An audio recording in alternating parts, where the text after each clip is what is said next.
আসসালামু আলাইকুম। ব্রেড দিয়ে মাত্র 10 মিনিটে ঝটপট সকাল বা বিকেলের নাস্তায় খুব সহজেই তৈরি করে নেওয়া যায় এমন একটি মজাদার নাস্তার একটি রেসিপি আজ আপনাদের তৈরি করে দেখাবো। যার জন্য এখানে আমি 3 পিস ব্রেড নিয়েছি।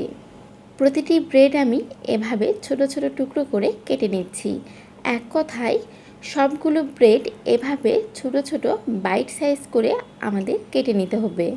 এখন চুলার জাল লোতে রেখে একটি প্যান উঠিয়ে দিয়ে তাতে বাইট সাইজ করে কেটে রাখা ব্রেডগুলো দিয়ে দিচ্ছি।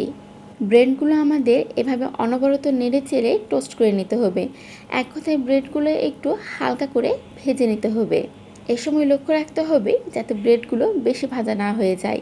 দুপাশে এমন হালকা ব্রাউন করে ভেজে নিতে হবে, এর চেয়ে বেশি ভেজে নেওয়া যাবে না। এখন পরবর্তী ধাপের জন্য চুলায় একটি প্যান উঠিয়ে দিয়ে তাতে 1/4 কাপ চিনি দিয়ে দিচ্ছি। চুলার আঁচ লোতে রেখে এই চিনি আমাদের অনবরত নেড়ে চেড়ে ক্যারামেল তৈরি করে নিতে হবে। এ সময় চুলার আঁচ যদি বেশি দিয়ে ফেলেন তাহলে কিন্তু ক্যারামেল পুড়ে যেতে পারে। এই জন্যই চুলার আঁচ অবশ্যই লোতে রাখতে হবে।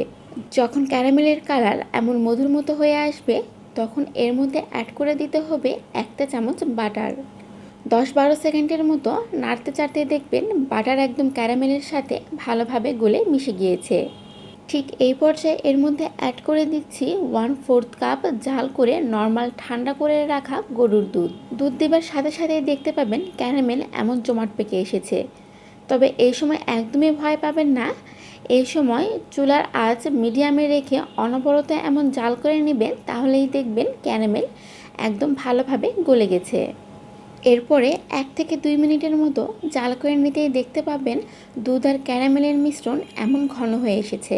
ঠিক এই পর্যায়ে আমরা প্রথমের দিকে যে ব্রেডগুলো কেটে হালকা একটু ভেজে রেখেছিলাম তা দিয়ে দিচ্ছি। ক্যারামেল আর দুধের মিশ্রণের সাথে এই ব্রেডগুলো ভালোভাবে মিক্সড করে নিচ্ছি। মিনিট খানিকের মতো নাড়াচাড়া করতেই দেখবেন ব্রেডের সাথে ক্যারামেল আর দুধের মিশ্রণ ভালোভাবে মিক্সড হয়ে গেছে। ঠিক এই পর্যায়ে চুলা থেকে নামিয়ে নিতে হবে। আশা করছি আজকের এই রেসিপিটি আপনাদের ভালো লেগেছে। রেসিপিটি ভালো লেগে থাকলে একটি লাইক আর সাবস্ক্রাইব করতে কিন্তু ভুলবেন না। সুস্থ থাকবেন, ভালো থাকবেন। ধন্যবাদ।